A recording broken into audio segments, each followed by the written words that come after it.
주일 설교를 시작합니다.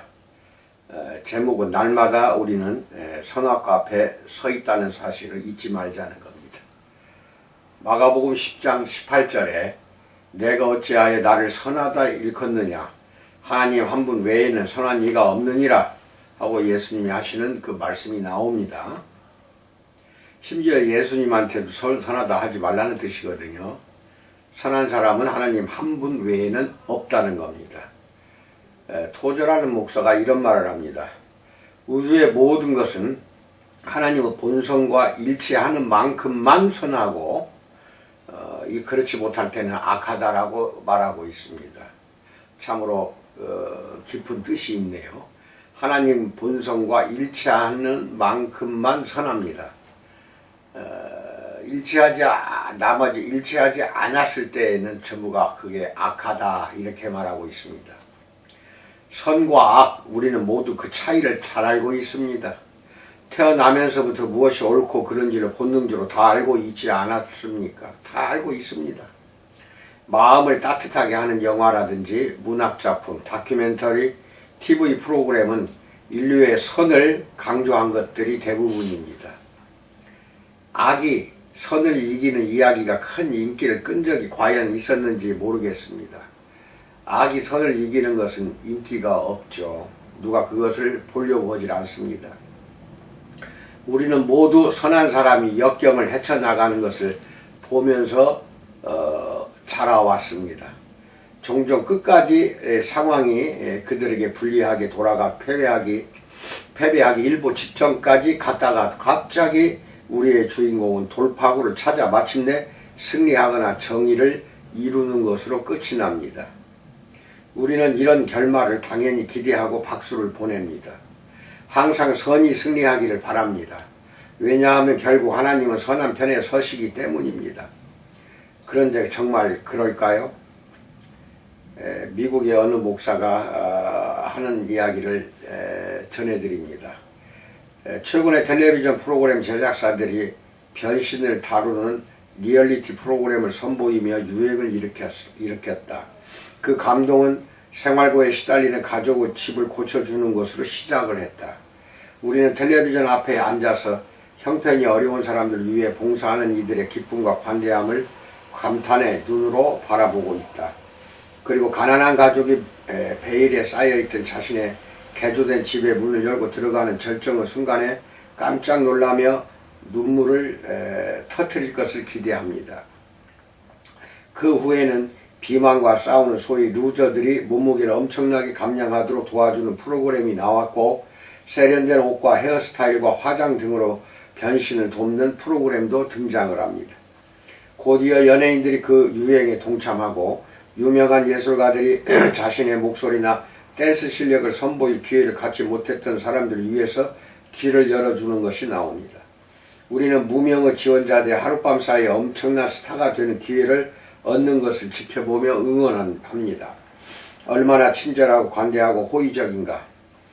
선행을 부각시키거나 무고한 자들을 보호해 주거나 혹은 약자를 돕기 위해 시간과 노력을 들이는 내용을 담은 프로그램들은 점점 더 인기를 끌었다. 경찰이나 현상금 사냥꾼이 악한 범죄자들을 체포하는 리얼리티 프로그램도 있다. 이 또한 사람들이 즐겨보는 프로그램이 되었다. 즉 오락 프로그램조차 상당한 부분에 인류의 선을 초점을 두고 제작이 됩니다. 첫째, 보암직한, 먹음직한, 탐스럼직한. 다음은 또 어느 미국의 목사의 이야기입니다. 나는 1990년대 말 컨퍼런스 참석을 위해 스웨덴에 갔다. 비행기는 밤새 날아가서 이른 아침 스톡홀름에 도착했다. 내려서 가방을 찾고 세관을 통과한 후에 나를 초청해준 스웨덴 분을 만나 따뜻한 환영을 받았다. 그런데 공항 터미널을 나가기 전에 그에게서 그 해의 뉴스거리로 꼽힐 만한 사실을 들었다. 어쩌면 향후 10년의 기사 중에서도 가장 충격적인 10대 뉴스에 들어갈 만한 소식이었다. 목사님, 어젯밤에 너무나 슬픈 일이 일어났어요. 목사님은 비행 중이었으니 아직 모르시죠? 무슨 일인데요? 나는 불안하기도 하고 궁금하기도 했다. 불과 몇 시간 전에 자동차 사고가 났는데 그 희생자 중 한 명이 세계적으로 사랑받는 유명 인사였다. 그녀가 하는 일마다 세상이 주목을 했다. 내 아내와 나 역시 자선사업을 벌리는 그녀를 존경했고 잡지와 신문에서 그녀에 관한 기사를 즐겨 읽었다. 한마디로 나는 그녀의 열렬한 팬이었다. 언제든 그녀의 이야기가 뉴스에 나오면 하던 일을 멈추고 집중해서 보고는 했다. 그녀의 사망 소식은 내게 말로 표현할 수 없는 충격이었다. 그녀는 똑똑하고 아름다운 여성 정치가인데다가 어린 자녀들을 둔 젊은 엄마였다. 그녀는 자신의 세계적인 영향력을 이용해서 전쟁으로 피폐해진 나라의 고아들과 질의 피해자들을 위해 좋은 일을 많이 했다. 이것만으로도 내 마음을 사로잡기에 충분했으나 그녀의 매력은 거기서 끝나지 않았다. 그녀는 자신의 팬들을 사랑하고 항상 생각했으며 진실한 미소나 따뜻하고 개인적인 감사의 말로 대해주었다. 그런 그녀가 세상을 떠났다는 것이다. 어떻게 그녀가 죽을 수 있어? 어떻게 이런 일이 일어날 수 있냐고. 나는 호텔에 도착해 내 방으로 들어가자마자 텔레비전부터 켰다. 어느 채널을 틀어도 다 그 사고 이야기뿐이었다. 하지만 스웨덴어 방송이라 대부분 이해할 수가 없어서 CNN과 BBC 뉴스가 나올 때까지 채널을 돌렸다. 뉴스를 틀어놓고 나는 가방도 풀지 않은 채 침대 끄트머리에 앉았다. 도저히 믿기지가 않았다. 방송에서는 그녀의 집 앞에 모인 수천 명의 애도 인파를 보여주었다. 다양한 연령의 사람들이 모여 있었고 카메라는 그들이 눈물을 흘리면서 대문 앞에 꽃을 놓는 모습을 비춰주었다.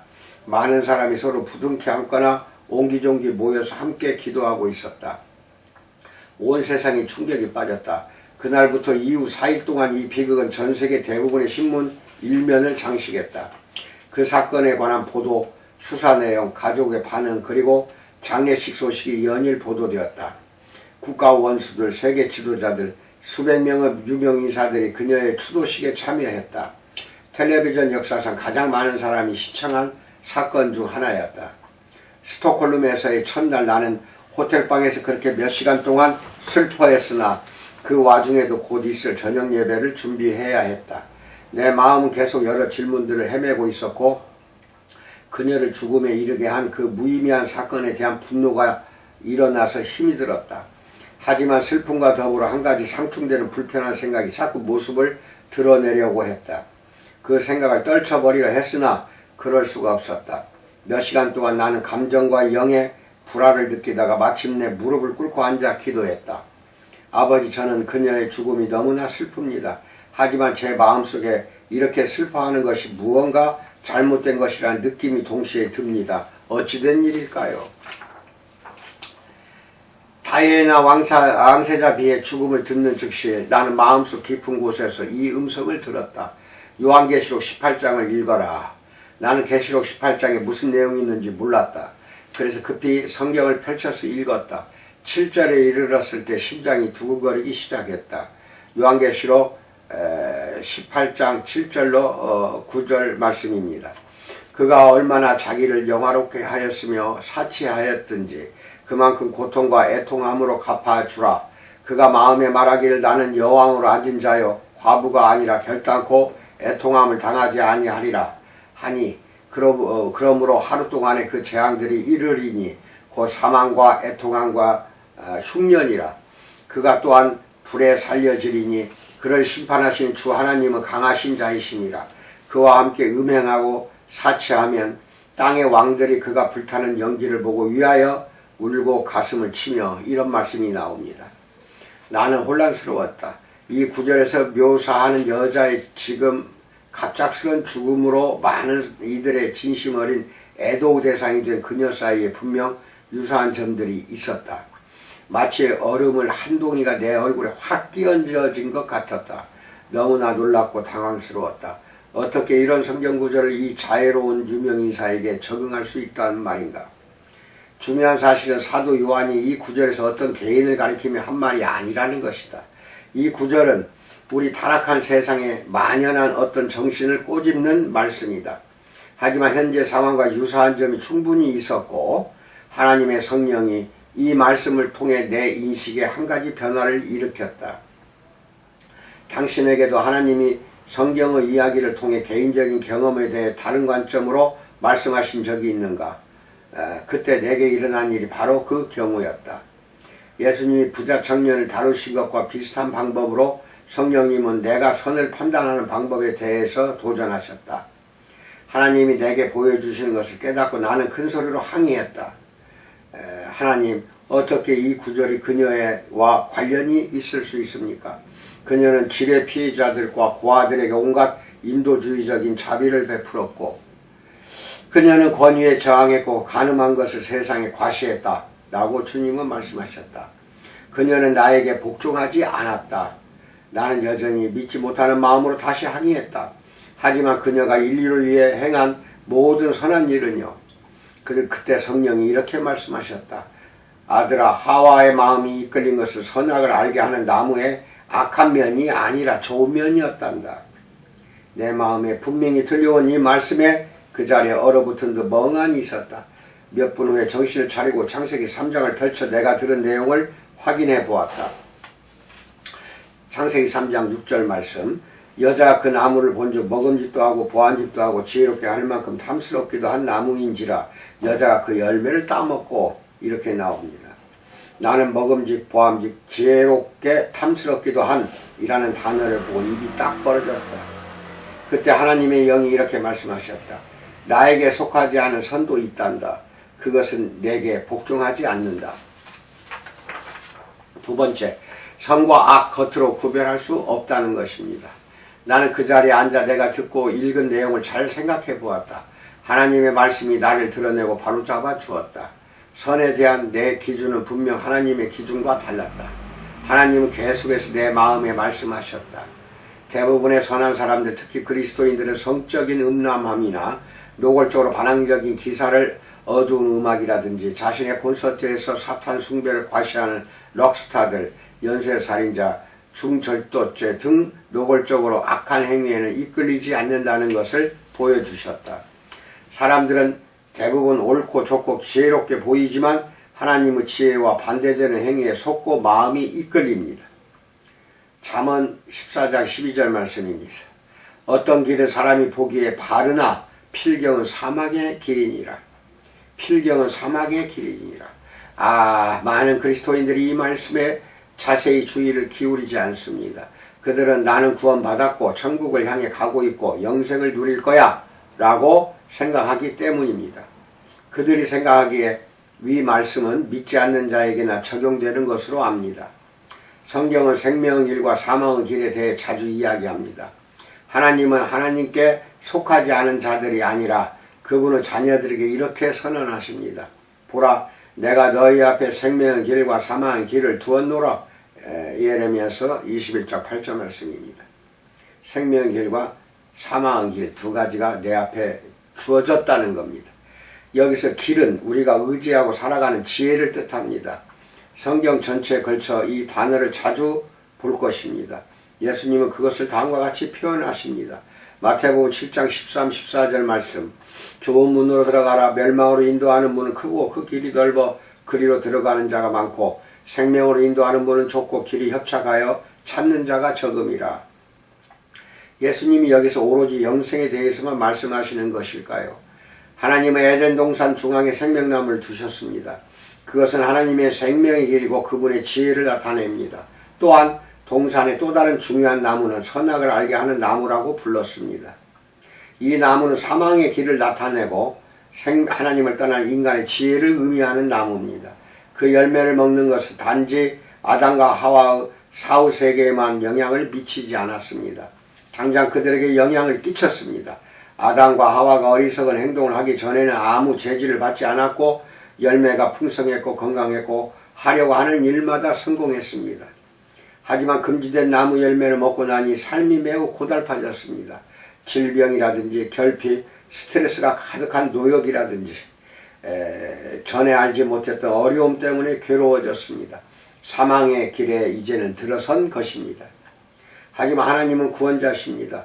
그분은 인간이 잃어버리신 것을 회복시켜 주려고 이미 계획을 세워 놓으셨습니다. 생명의 길을 회복하기 위해 언약을 맺으셨습니다. 그분의 지혜는 다시 한번 참된 행복과 즐거운 삶, 평안, 풍성함 그 외 여러가지 유익을 가져다 줄 것입니다. 잠언서 3장 13절로 18절 말씀입니다. 지혜를 얻은 자와 명철을 얻은 자는 복이 있나니 이는 지혜를 얻는 것이 은을 얻는 것보다 낫고 그 이익이 정금보다 나음이니라.